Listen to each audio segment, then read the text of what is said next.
we go. We're holding again on the bottom of 77b3. Our Mishnah, to do a quick review. Our Mishnah said as follows: Shar Zevachim, every other sacrifice. If everybody is Tomei, we've got two possibilities here. If everybody is Tomei, it means nobody is Tomei.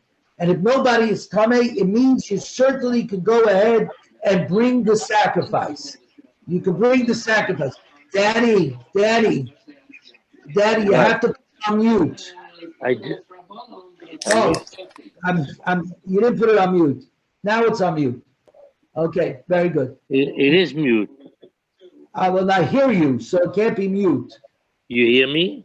Yes, I'm hearing you, so that means it's not mute. So how do you had it on mute for a minute. You had it on mute. You see in the corner of the thing it says mute? Not video, mute. All right. Ask me.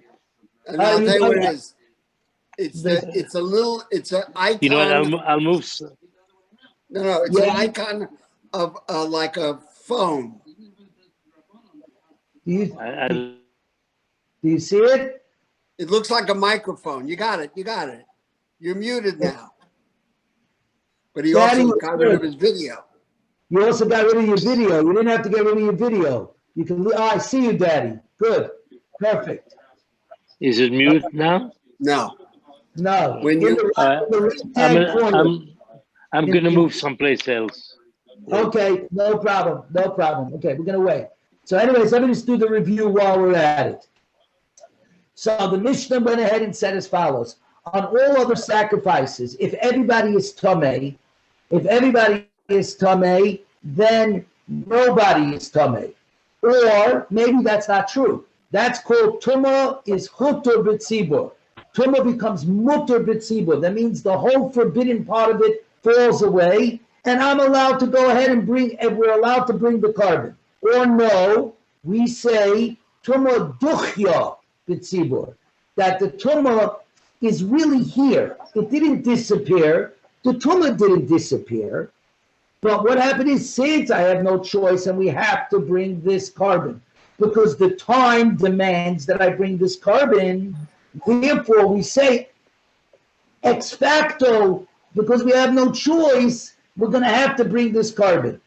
So, but really the Isser, the forbidden part, still exists. So how does the forbidden part still exist? How in the world can you push it off? The answer is with the tzitz, the golden plate of the Kohen Gadol. It has this magical power, as it were, to go ahead and affect acceptance, to be meratze, to affect acceptance. But there's a limitation. To either, if you say Tumah Hutur B'tzibur, I don't even need the tzitz. If everybody's Tameh, nobody is Tameh. Or you say Tumah is Duchya B'tzibur, and that it gets pushed off and I need the tzitz to actually remove it, that's only regarding the offering. That in no way frees us up to allow us to eat from the offering. It only affects acceptance to bring it onto the altar, onto the Mizbeach, but not to put it into your mouth. The exception to that is, of course, is the Carbon Pesach. The Carbon Pesach, because the whole reason for the Carbon Pesach is to eat it, right? That's the whole reason why you bring the Carbon Pesach, in order to have the potential to eat it. And I'm putting in those words because it's going to be needed for later on. It must have the potential to be eaten at the time that it is slaughtered. So therefore, by there, if we say Tumah Hutur B'tzibur or Tumah Duchya B'tzibur, right? Either way, whether it's completely permitted or pushed off, either way, you not only can you bring the carbon, but you can eat the carbon as well. So now we were dealing with Rabbi Yeshua, right? Rabbi Yeshua. The problem with Rabbi Yeshua was as follows. Rabbi Yeshua held in ein dam, ein basar. In ein basar, ein dam. If there's no blood, there's no meat. If there's no meat, there's no blood. Meaning, if one of the two pieces of the thing, either the actual avodah, meaning the accepting of the blood, the carrying of the blood, or sprinkling the blood, something goes wrong, even if the meat is perfectly good to be offered on the Mizbeach or to be put into my mouth, you can't do it. That it's completely possible, or just the opposite. Something happens to the meat, right? Something happens to the meat, and I can't eat the meat, but the dam is still good, right? The blood is still good after I slaughtered it. You can't offer it. What's the problem with that? In that case, how does Rabbi Yeshua explain our Mishnah? Our Mishnah says, Tumah chutra b'tzibur, or Tumah's duchi b'tzibur, which says that you can offer the carbon, but you can't eat from the carbon. But if I can't eat from the carbon, that means I don't have the meat. I only have the blood offerings. I don't have the meat offerings, i.e. the ability to eat from the meat, right? If that's the case, according to him, you can't bring the carbon. But if you can't bring the carbon, that's against exact what our Mishnah is saying, that you could bring the carbon. Because of Tumah chutra b'tzibur, or Tumah duchya b'tzibur, you can be makriv the carbon. You can offer up the carbon. You may not be able to put it into your mouth, but you can offer it. That's a problem, because that's only one part of the equation. There's two parts. There's the dam, i.e. the avodah part, the four-part part of the avodah, or the eating part. Yeshua, how does he fit in? So now it says the thing. That's that Agdama. 77b3, right-hand column, all the way at the bottom. Elo, la'olam Rabbi Yeshua. Our Mishnah could be like Rabbi Yeshua. He must nisan. V'loi kasha. And we still don't have a kasha. You need both. You need both the blood offering and the eating offering. And Tumah chutra b'tzibur or Tumah duchya b'tzibur only frees up the offering part of it. He says again, Kan lechatchila, kan d'di'eved. Where Rabbi Yeshua says is halacha that I require both. Ein dam, ein basa.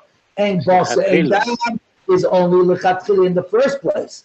B'di'eved, after the fact, it's okay if I got one. 77b4. 77b4. Ki Amar Rabbi Yeshua. When did Rabbi Yeshua said that I need both parts of the offering in order to be kosher, the dam offering and the eating offering, lechatchila, only at the beginning, lechatchila b'di'eved. If the avodah was done, if you sprayed the blood and you did the avodah, even though you couldn't eat the meat, de facto b'di'eved, it's good, right? So Rabbi Yeshua could even be the Tana of our Mishnah as well. On this, and it says the Gemara, where do we see? This shani that Rabbi Yeshua ben lechatchila b'di'eved. Where do I find a place where we actually say Rabbi Yeshua splits between an halacha lechatchila and an halacha b'di'eved? Because we learned in a brayso. Nitma basa oishenipso. If the meat of the carbon becomes tamei or becomes invalid, it gets lost or something, it gets switched up. Or it goes out of the courtyard. As we remember, all holy kodshim have to remain. Its meat must remain in the courtyard of the Beis Hamikdash. It's not allowed to leave the walls of the. It's not allowed to go chutz lekloyim. It's not allowed to go outside the curtains, i.e., the courtyard. The Azara. Rabbi Eliezer says Zohar Yizrak. You can throw the blood. The blood is still good. The problem only here was with the meat. Okay, but one side of the thing is good. The blood side is still good. Go ahead and right. Rabbi Yeshua Yeshua says, no, you're right, you have the dam, but I don't have the basa. Im ein dam, ein basa. Umoy Rabbi Yeshua, she'im zorak, hurtza. But Yeshua's thing that if you do throw the blood, good morning, Isaac. If you do throw the blood, then after the fact, okay, you're not going to get shot. It's okay. The carbon has been accepted on the mizbeach. That does not mean you can eat it. You still can't eat it. But at the very least, b'di'eved you did it. Frank the Gemara, that can't be because in the previous Mishnah, it said that according to Rabbi Yeshua, it's pasul. What does the lashon pasul mean? Pasul. This was the case, if you remember, when we were talking about the carbon mincha. The carbon mincha is where you take from the pile of flour with the middle three fingers and you scoop up the kamitza. And as you're carrying the kamitza, the leftover flour, something happens to the leftover flour. It gets burnt up. It becomes tameh. The leftover flour becomes tameh. Over there, what did Rabbi Yeshua say? The apostle that if you, before you put the kamitza on the mizbeach, on the altar, the fact is the remaining, the shirayim, the leftover flour, because tameh, he says it's puzzle. Puzzle means even b'di'evet it's puzzle. It's completely puzzle, right? So number one, you see over there that right away in a similar case, essentially says if I'm missing one part of the avodah, right, it's puzzle. There's no b'di'evet part to it. The oid, right? If our Mishnah only means lichatchila, but b'di'evet, if you do one, even though you don't have the second one, you do the dam, even though you don't have the meat, it's good. Then why does our Mishnah say, start off, chamisha devarim boyin lichatchila mashma? Our Mishnah says 5 things are brought. What does that mean, brought? That means lechatchila brought, which means lechatchila, I only need one. If I have the dam, like Rabbi Eliezer, if I have the dam, even though the meat has become disqualified, it's still good. I can still bring it lechatchila. So in other words, Rabbi Yeshua is not, we have been unable to shoehorn Rabbi Yeshua to be possibly the Tanner of our Mishnah. So the Mishnah Gemara says, we're now on Ayin Ches Amud Aleph today's daf. Elo loi kasha. There's no kasha. Kan be yochid and kan be tzibor. Now this is important. Rabbi Yeshua is dealing with the office of a yochid. Kan be tzibor. Where do I say that Tuma is chotra or Tuma is duchya, that Tuma is completely permitted, or Tuma is pushed off? Only in a tzibor, in a community. An individual carbon requires both things. Requires both the main dam and basar. If there's no blood, there's no basar. If there's no basar, there's no dam. But with regard, in other words, an individual's offering is not allowed to be done lechatchila unless it has both sides of the equation. B'di'evet, says this Gemara, a yochid, a carbon yochid that has only one side, it has the dam, even though the meat has now been disqualified. B'di'evet, it can be brought up. B'nigeya, carbon sibor, no, that's complete. It's not a problem. Even if you only have one, in the first place, lechatchila, you can bring it up. Which means Rabbi Yeshua is therefore holding Tuma is hutra b'tzibur. That's where we're headed to. Neima masnisa deloike Rabbi Yossi. So now, having explained Rabbi Yeshua, that is sensu, he's making a difference between a carbon yachid and a carbon tzibur. That a carbon yachid needs both lechatchila, and you can get away with one only b'di'evet, but a carbon tzibur automatically gets away with only one lechatchila because Tuma is chutra b'tzibur. So says the Gemara, fine. Now, Neima masnisa deloike Rabbi Yossi. Now I got another time.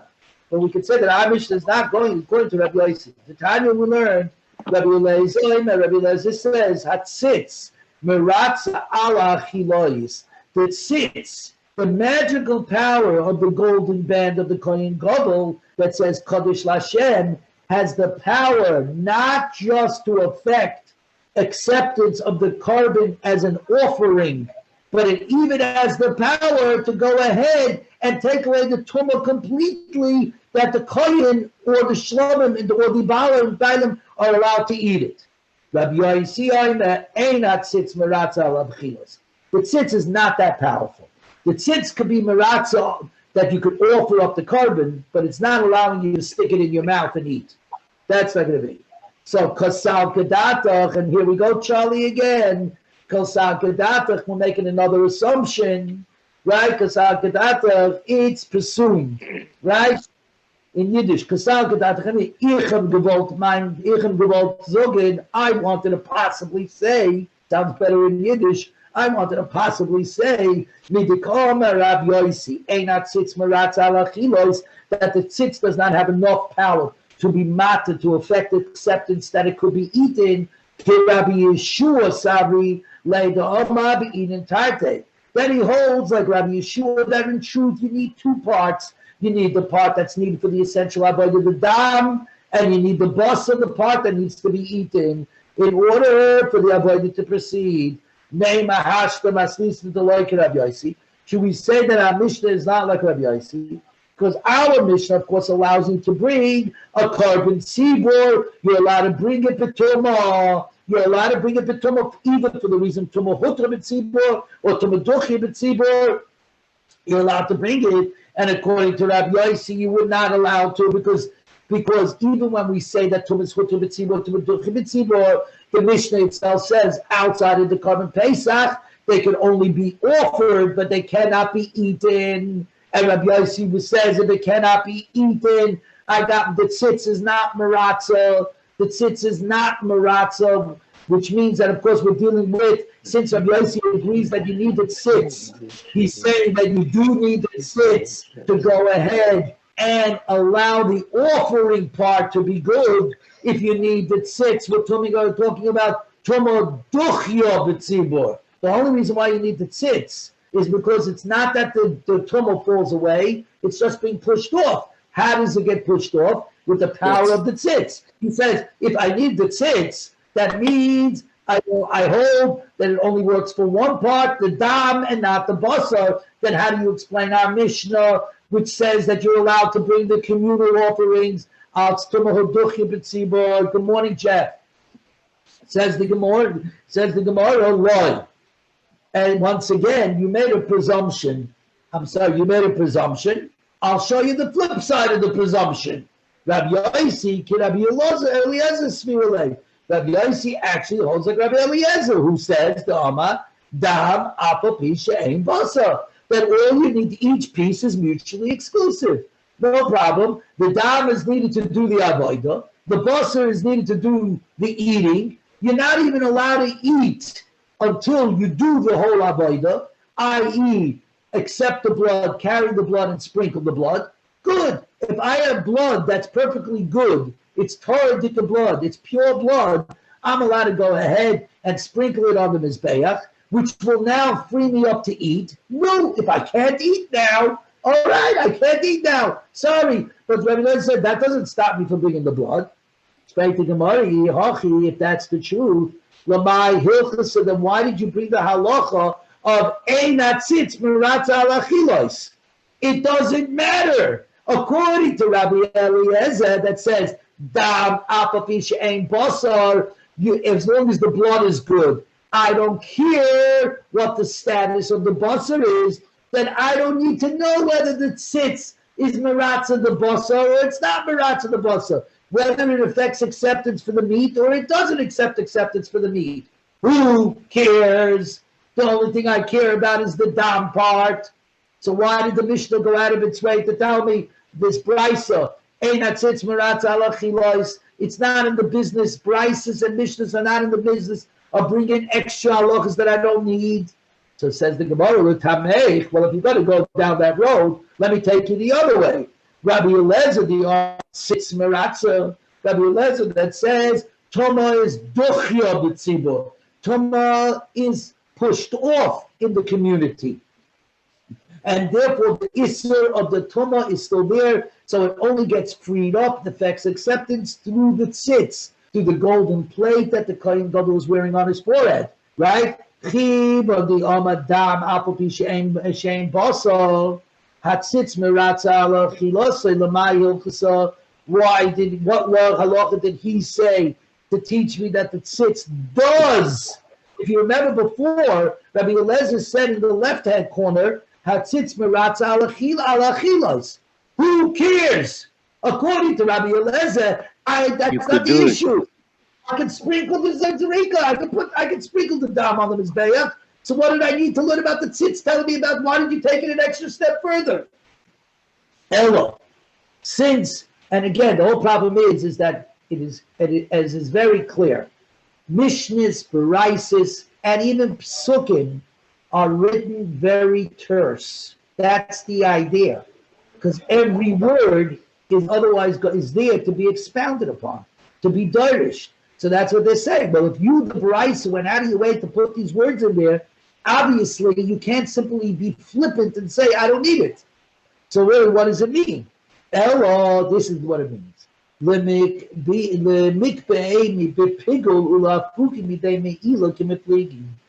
that the Baraisa of Rabbi Eliezer and Rabbi Yosi are coming to disagree whether Tomei meat, remember, Tomei meat, which is no good, disqualified meat, is it possible to have pigul, and whether you could be moil in it. What is pigul again? That at the time that you're shechting it, or the time you bring in the carbon, you have a machshava zaris, a bad intent to eat it after its time frame. After its time frame. And if you would actually eat it after its time frame, you would get chorus. That's the halacha of pigul. Me'ila is using something that belongs to Hegdish inappropriately. Okay? But now we're dealing with Tomei Dika meat. Meat that is now not qualified. So what's its status vis-a-vis pigul or not? Do I say, since I can't do anything with this meat anyways, just because I had a thought in my mind, right, not to eat it outside of the time frame, that doesn't apply now. You can't eat the meat anyways, right? And if you had, and the same with me'ila, if I use it inappropriately, what's the big deal, right? What's the big deal? We can't use it now in the base of English anyways. So here's the machlokes. Rabbi Eliezer holds, remember, that the tzitz, right? Meratzah tzitz oleo mashvulei ketor. Rabbi Eliezer says that tzitz has such magical power that not only does it affect acceptance in the offering of it, but you could even eat it. The tumah goes completely away. The tzitz has this unbelievable power that the tzitz affects acceptance and it's considered like Torah dika meat. If that's the case, kabbaleh pigul. Therefore, of course, we could have pigul because since the meat could be eaten, therefore it's possible to eat it outside of its time allotment. So a thought of pigul applies. But umatkile midei mi'ilah. But you exempt it from mi'ilah because once it's allowed to be eaten, it falls from its holy position of Kodesh Kodashim to a regular Kodesh until the blood is spritzed whenever you're not allowed to eat it. So now it's in time out in a corner. It's also to eat. It's on an extremely high level of Kedusha. The moment you finish spritzing the dam, you're allowed to now put it into your mouth, either the koyin or if it's a shlomim, the bailim. The moment you're allowed to put it into your mouth, the rules of Me'ilah obviously are falling away because it's now fallen off. So here's the situation. If the tzitz is maratza, if the tzitz has such power to affect acceptance even on the ability of the meat to now be eaten, well, now if it can be eaten, it could have pigul, but it loses its Me'ilah status. The Rabbi Yosi just the opposite. Loy meratza tzitz aloi. The tzitz only affects acceptance on the offering of the carbon, but it does no way allows you to put the food in your mouth. The food is still tummy l'maisa. Loy meratza tzitz aloi v'loy mashvulei b'kitar. The tzitz does not affect acceptance and doesn't make it like Torah dika meat. It remains Torah dika meat. It just allows you to offer up its emurim like kabbaleh pigul. Well, since I can't eat it, it can no longer have pigul. It's out of the pigul thing. My intention of eating it outside of the time frame is meaningless. We're on 78A2, okay? V'loy mapik le midei milah. But on the other hand, since it never had a moment, a shas hakosher in the lashon of the Talmud, it never had a moment, the meat never got a moment that it was allowed to be eaten. So it always remained in that time out. When before you did the zerika, it never changed its position. Before you did the zerika, it was untouchable, and now that you did the zerika, it remains untouchable. So it never fell from its high kedusha level. It's tamei. No, that doesn't allow you to eat it. but it doesn't change its status. There has to be a change of status. The ability to eat changes its status from a me'ila problem to a non-me'ila problem. Now that you cannot eat it, therefore you can't eat. There's no pickle, but me'ila there is. It's like it's interesting. So, right, the Gemara, having just we go through this, so therefore everybody's so Rabbi Yossi therefore holds like Rabbi Eliezer where there's dam, even where there's no meat, and therefore he could be a Tana in our Mishnah that says Tumah is duchya b'tzibur, and you can offer up the carbon. You gave the tzitz through the use of the tzitz. Maskeblo Rab Mari says we nami the Rabbi Yossi sabik Rabbi Eliezer. Okay, I'll grant you. Rabbi Yossi holds like Rabbi Eliezer. Yesh dam afilu ein by basa. As long as there's dam, even if there's no meat, you can go ahead and offer it onto the altar, onto the mizbeach. Bishleim zavachim. God's fine by zavachim, which come from animals, which means that there are blood offerings, the ikadam, there's blood offerings. So therefore, on the blood offering, the tzitz, the golden plate, has this magical power to affect acceptance, that it can be offered onto the altar. In the case of the Omer, there is the kaimets, because again, we said, when you bring the flour offering, you take your middle 3 fingers, the kohen scoops it up and carries that over and puts that on the altar. So you have the shirayim, the leftover flour, and you put it on the thing. So if it's kamei, at least something is going on the mizbeach. In other words, the flour's version of dam. In an animal offering, the dam goes on, gets sprinkled. In a flour offering, the kamitza gets offered on top. So we got a comparison. Lechem aponim nami. The breads, the Shabbos, the show breads, as it's called in English, the breads that were put on the shulchan, on the table, the golden table in the heichal. If you remember, you had 6 on this side, 6 on this side. Every Shabbos, the chalas was swiped out. Together with the chalas, they also had it bazichin. You had the levina, you had the frankincense that went with it. You had the frankincense that went with it, and that frankincense was put on the altar, and which the tzitz therefore affects acceptance. Daddy, you got to put it back on silent. Daddy, you got to put it on. You got to put it on mute. Okay. Hello, Daddy, it's got to be put on mute. Hello, but the two loaves, that is what was brought on Shavuos. If you remember, the Omer, which was brought on the 17th of Nisan, was allowed regular use of Chadash, of the new grains of the year. The Shtei HaLechem, the 2 breads that were waved around on Shavuos, that allowed for the Chodesh, the new grains, to be used in the Beis HaMikdash, allowed it to be used on the Shulchan Gevoya, on the table of Hashem. It allowed it to be used for the Menachos and every other thing. So, because those 2 pieces of bread, nothing went on the Mizbeach. It was all eaten up. After they were waved around, the Kahanim ate up the breads. So now there was only one avodah. What was the avodah, everybody? To eat. It. So we're just saying that the sitzes maratza only what? The dam. Only the blood. So why are you going to... How does our Mishnah, Chavish Devorim, the 5 things, includes the Shtei HaLechem? 24. If you want to say, you want to say, because together with these 2 loaves, we also brought the 2 shalomims, 2 special shalomims. Says the Gemara, we already counted for that in our Mishnah. Hainu shalmei tzibur.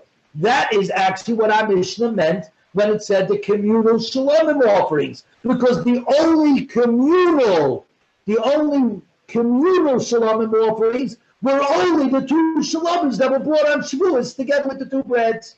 So our Mishnah already accounted for the shnei things.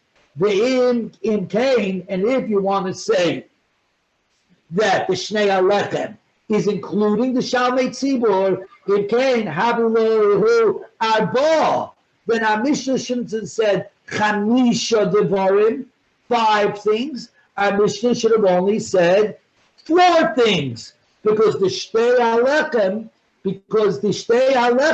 and the Shalmei Tzibur are all one. But our Mishnah was clear. It said 5, which means Shnei Alechem is mutually exclusive, and its shalomim are mutually exclusive. But the fact is, since Rabbi Yossi holds that the tzitz is not meratza for what is eaten, it's only meratza on the dam. It only affects acceptance on the blood, it doesn't have enough power to allow you to put the food in your mouth. How could you bring down the Shnei Alechem to be offered in a state of tumah? Everybody's tumah, but tumah's duchya b'tzibur, because that's the only reason why you need the tzitz. Remember, the only reason why you need the golden plate is because it's tumah duchya b'tzibur. Tumah is pushed off.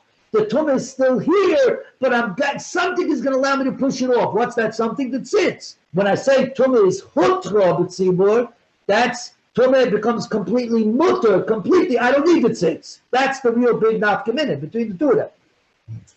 So, and the reason why I say that, Elo, says the Gemara exactly where we're driving to. Kisava Rab Yossi Toma Putra B'tzibor. Al Korchag, you gotta say, Rab Yossi holds Toma is Putra B'tzibor, and the tzitz is not needed in order to bring a carbon tzibor, a communal offering, when everybody is Toma. So the 2 loaves are allowed to be offered. Because Tumah is Chutra B'tzibur, it's gone. There's no Tumah. Right, the Gemara, but we learn Echad Zeh B'Echad Zeh.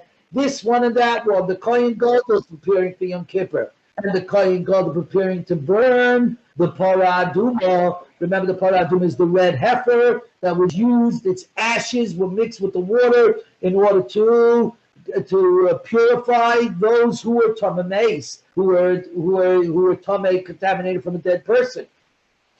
Today we are all tamei. Everybody today is automatically tamei, contaminated by dead people, and that's one of the signs of Mashiach. Will have to be that we're going to have a huge red heifer for all of us to get sprayed with the ash. But anyways, that's why everybody pays attention. Whenever there's a red cow born, everybody pays attention to it a lot to see if this is the one. Anyways, this one and that one, the Kohen Gadol preparing for Yom Kippur, and the Kohen preparing to burn the Parah Adumah. Mazen olav kol shiva would be sprinkled upon all 7 days of his preparation. They would spray him for all 7 days. Mikol chatash or yisham, from all the purifying ashes that were still around, that were there, because they would purify from possible corpse tumah. Okay, Divrei Rameya. So says Rameya. We're now on 78A3. Rabbi Yossi says, Ein mazen alav elu shlishi shvi b'vad. They only needed to sprinkle him on the 3rd day and the 7th day. This is a whole other discussion, how many days needed to be sprinkled. The bottom line is, this is what we hold, by the way, that we only sprinkle twice, on the 3rd day and the 7th day. So we get into these conversations actually in the Seftas Nida all the way at the end. Anyways, the Isa Kedat Kisavar Rabbi Yossi Toma is Hutra B'tzibur. If Rabbi Yossi holds that Toma is not Duchya, pushed off, but Hutra is permitted entirely in the Tzibur. Lama li Hazar Cloud. What do I need Hazar Cloud? The Kohen Gadol is what, Rabbi say? He's all of our shliach. He's our messenger. The Kohen Gadol is a shliach, shluchei ha'am. He's the shliach of the nation to Hashem. So he works for the whole community. Well, if we're all tamei, then tumah is chutra b'tzibur, then there is no tamei. And since where is he going? He's going into the base of, he's going into Lefnai Lefnim He's going into the Kodesh HaKadoshim of the Beis HaMikdash. So if he's going in and doing our Avodah, our Yom Kippur Avodah, well, if everybody's Tameh, nobody's Tameh. So you don't have to spray. But the fact that Rabbi Yossi says that you do have to go ahead and spritz. In fact, Rabbi Yossi says you got to spritz. What did Rabbi Yossi say? On the third and the seventh day is a raya that he's saying that it's not Tumah Hukma B'tzibur. It's only Tumah Duchya B'tzibur. If it's Duchya, then we got the same problem back again. We can't give the answer and explain Rabbi Yossi in our Mishnah as Tumah Hukma B'tzibur. Says the Gemara, you're right. You're right. There's no way for me to shoehorn Rabbi Yossi into our Mishnah. In fact, how Rabbi Yossi holds is a very confusing, and that's it. Now, Charlie touched on it at the beginning. Yesterday's Gemara was this fascinating Gemara going back and forth, back and forth, back and forth, back and forth.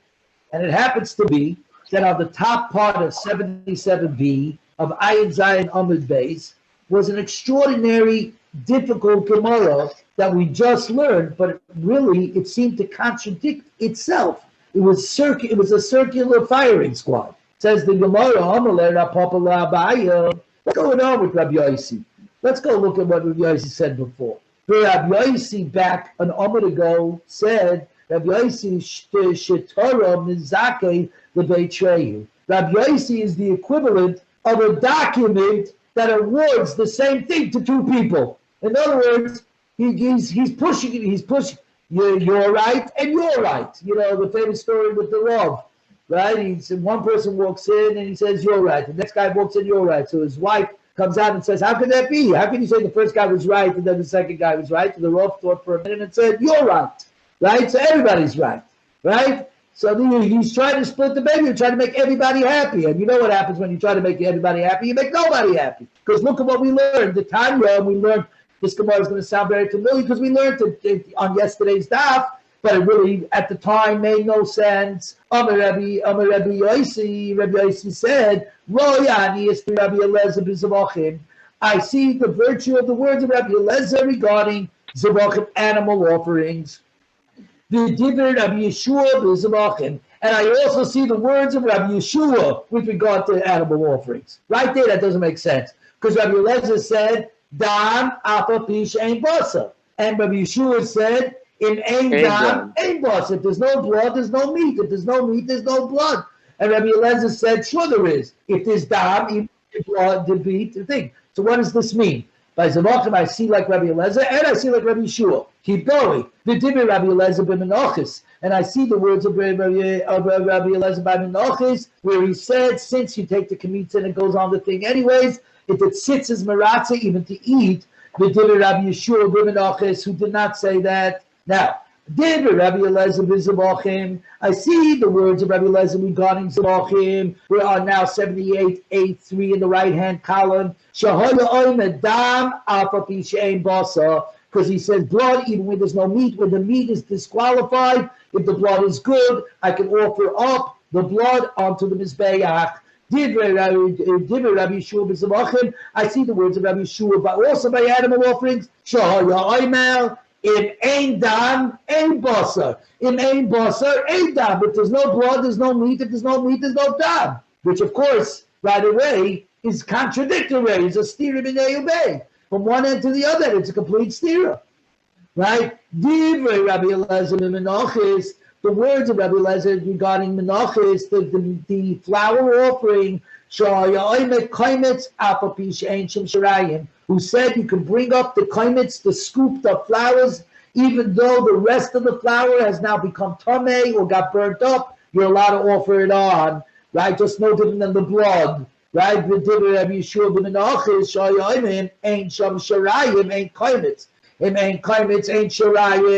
So as far as we can see, Rabbi Yossi has got a circling firing squad. He says one thing and then he immediately says the complete opposite. So what's going on? We learned this Gemara yesterday, and when I said it over, I didn't stop because it was clear that there was no understanding it at its time, that the Gemara was have to circle back to understand this. So now the Gemara is circling back. Amalei, Abaye says, Mistabra Kamra.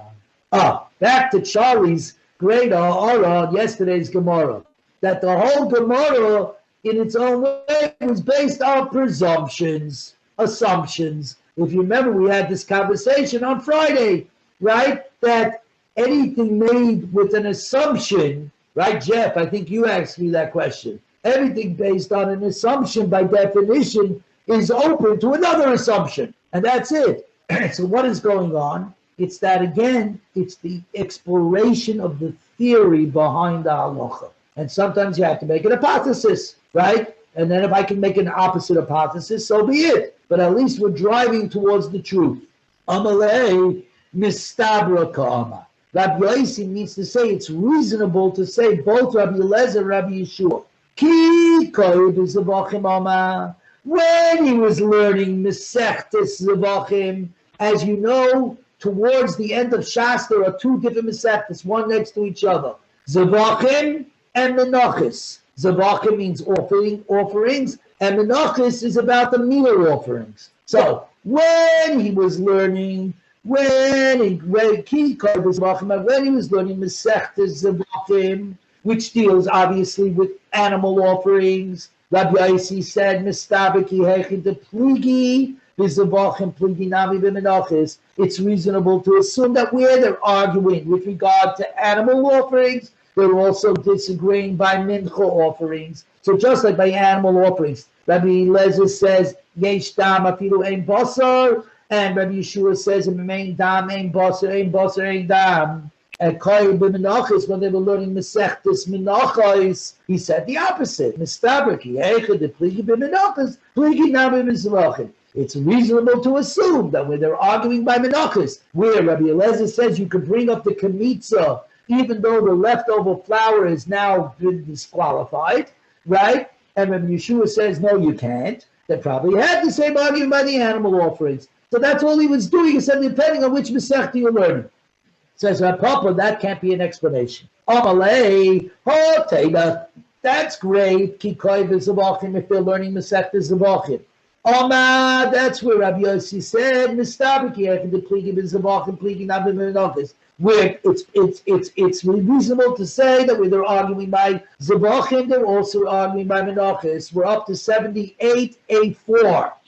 A4 on the bottom. The Ikka, why? Why is it that? Because the Ikka Kroi Kesibim is Zevachim Kesibim. Because the essential psukim in the Torah that the argument is based upon, whether dam by itself, blood by itself is good enough, even when the food is disqualified. Well, no, you need both. They're arguing in psukim that are talking about animal offerings. So you can say, if they're arguing by animal offerings, which we're in the psukim of the animal offerings, probably they're arguing also on the meal offerings, on the flour offerings. But if you want to say that when they were learning Mesechtes Menachos, Rabbi Yosi said, it's reasonable to say that they were arguing on the flour offerings, that Rabbi Eliezer says you can bring up the kamitza, the scooped up flour, even though the leftover flour is gone, and Rabbi Yeshua says you can't. How can you say that? But the essential psukim are by the animal offerings, so which means that it makes perfect to say that I can learn from the animal offerings to the flour offerings. But I can't simply say that what's taking place by the flour offerings has got anything to do with the animal offerings, because all proof and everything else is coming from the animal offerings. It says, Rapapa Eloloi Kasha. So how would Papa explain the circular firing squad of Rabbi Yosi, where he seems to be contradicting himself? Like first he goes like Rabbi Eliezer, then he goes like Rabbi Yeshua, back and forth. It says like this: I see the virtue of Rabbi Eliezer regarding the case where it's eaten because of tameh. V'divrei Rabbi Yeshua ba'ovid v'sarov. And I see the virtue of Rabbi Yeshua where it's lost or burnt. Here we come to an Yisaitistic thing. The argument, he says like this, logically, I can understand where Rabbi Eliezer is saying, where there's dam, even though there's no meat, because the meat is still existing. The meat is still existing. And at this moment that I don't do the spritzing on the Mizbeach, I'm not allowed to eat the meat anyways. So the meat is here, right? It has the potential to be accepted after I do the spraying, but right now it's not. I have to do the spraying, so I can do the spraying. And he says the same thing about the menachis, right? As long as it's here, even if we claim tomei and it's unedible because of it, but it's here at least. So I can do the avodah. I know what the avodah is going on. He says, on the other hand, if it was if the shrine was there, but if it was lost or burnt, now you got a different story, he said. When I'm doing the avodah, I don't know what it's connected to. I'm looking back. I don't see, why am I doing this avodah? Don't have anything. Where's the meat of this avodah? It doesn't have. Where do we see this, Rabbi Say? We see this, believe this or not. What is the mitzvah of checking for chametz? We had this before, is to be mevatel, to nullify. But the bracha that we make is al bir chametz, on the searching and the destruction of chametz, not on its nullification. And the reason is, as is brought out in the Shulchan Aruch and many other different places, my grandfather, when in one of his svarim discusses the Kalaya, discusses it there too, says because the nullification takes place in the heart. If you remember, it takes place believe in the heart. Since what takes place in the heart, I can't see. If I make a bracha on what takes place in the heart, I can't see what the bracha goes on to. So you cannot make a bracha on something that takes place in here. That's the reason why we don't make a bracha actually on Kriya Shema, on Shema, because the real mitzvah of Shema is believe in the heart. It's a mitzvah shebelev. So you don't make it because it's in the heart. The bracha that would you being the kind of mitzvah, you should make a bracha. But since nobody on the outside can see the connection of the bracha to what's taking place inside of you, you don't make the bracha. Saying over here, same thing. Where can I be lenient like Rabbi Eliezer, where the food is here, it's the end? I can at least make a connection. Where I can't make a connection where it's lost or burnt, then I say no, and then I'm going to say like Rabbi Yeshua. And it's very logical, and it flows through to many different places in Shas. Of course, having just said all that, comes the Gemara and asks the question right on this. Says the Gemara, Nitma my tamo, what's the reason that Rabbi Yossi is going to allow the avodah to proceed like Rabbi Eliezer in the case of where it's being eaten because of tomei? It has to be mishur derasa tzitz, because the tzitz comes along, the golden plate comes along, it has this power to affect acceptance. But it's not, but obviously not for those that are lost or burnt. That means Hashemi Alayla Rabbi Yossi the Yama Einat Tzitz Meratza Alachilois. But Rabbi Yossi is the one that said that the tzitz is not meratza on the eating part. It's only meratza. It only affects acceptance on the offering part, not the stuff that you could put into your mouth. It doesn't have that much power. It has enough to push off the tumah that you can offer it on the altar, but it doesn't have enough to stick it in your mouth. Sorry, but if I can't stick it in my mouth, what do you call it? It doesn't work. But the whole thing doesn't work. Then we're back to Rabbi Yeshua. Says the Gemara, Eloloi Kasha. Roya Aniyas Dibur Rabbi Eliezer B'tzibur. I see the words of Rabbi Eliezer with regard to a carbon tzibur in a communal offering, whose edible portions become tamei. There I see it. Roya Aniyas Dibur Rabbi Yeshua B'yachid, by an individual, by a tzibur. Rabbi Eliezer says you can go, it goes all the way and you're allowed to eat from it. Rabbi Yeshua says, no, you cannot eat from it. Not a chance. In other words, there's no difference between the private and communal thing regarding the parts that were lost or burnt. The difference between them is only regarding the Tomei, as the Gemara is going to explain. So the Gemara goes like this. B'tzibu my time. What's the time that Rabbi Yossi agrees with Rabbi Eliezer regarding the carbon tzibur, the offerings of the community, regarding the edible portions, the meat portions that became Tomei? Mishom the Tumas Hotra b'tzibur, because the tzitz doesn't have power to be meratza oichel. The tzitz only had the power to effect acceptance for the offering onto the mizbeach, but it doesn't have the power to effect acceptance to allow me to stick the food in my mouth. So the only way I can get to tomadik of food into my mouth is by saying we're not dealing with tuma duchya b'sibur, tuma that's pushed off in the community.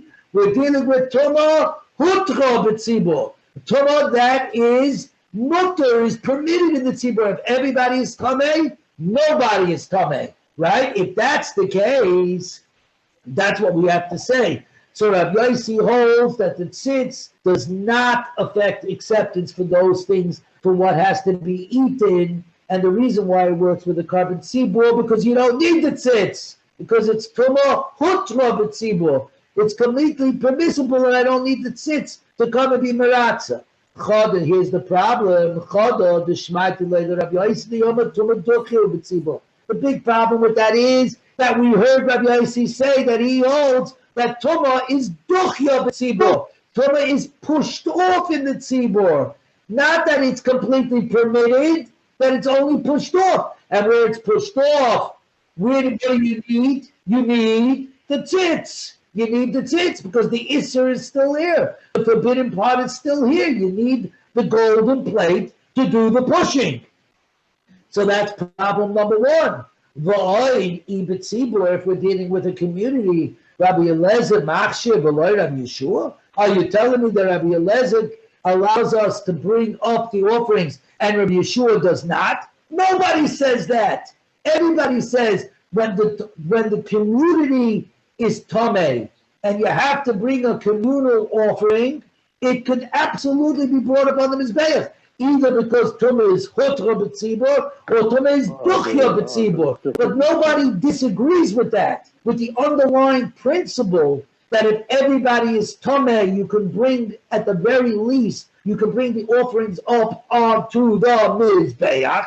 It's only a question of why. Either it's Tumah Hotra b'tzibur, that it's completely permitted. If everybody's Tumah, nobody's Tumah. Or if everybody's Tumah, we push it off. Al Yudei the tzitz, the golden plate. But nobody disagrees. But here you seem to be saying that Rabbi Yeshua is disagreeing. So now we're on Amud Beis, okay? And it looks like we're getting to the Mishnah. It says the Gemara, Ha'amrit b'tzibur afilu Rabbi Yeshua Maida. We're on top of 78b1. Ha'amrit b'tzibur afilu Rabbi Yeshua Maida. But we've already said that even Rabbi Yeshua agrees. And in the tzibur, of course, you can go ahead. You can bring it up onto the Mizbeach.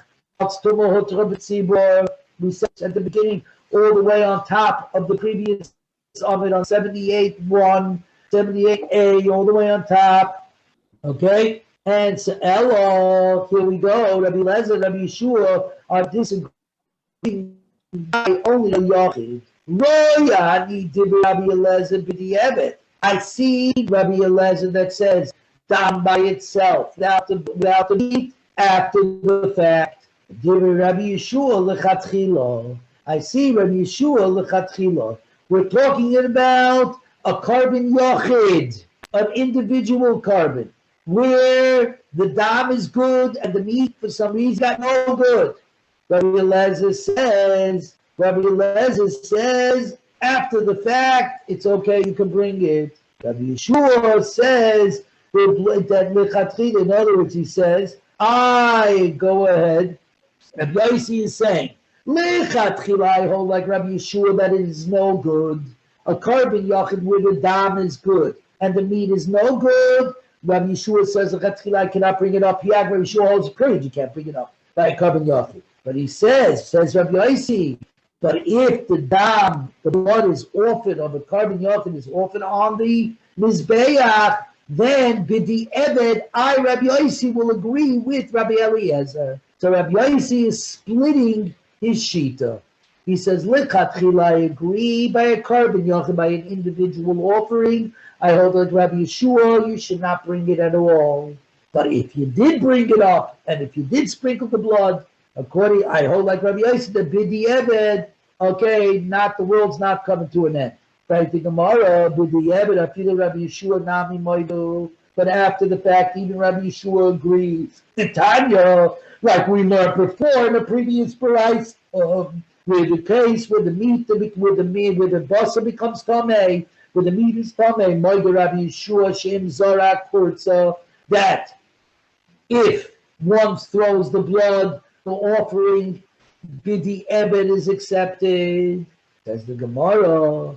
That brisa that you talked about, that Rabbi Yeshua agrees. That way, if you throw the blood, it will, the Bidi Ebed be accepted, even though the meat is tamei. Says the Gemara, ha b'tumah. That's tumah.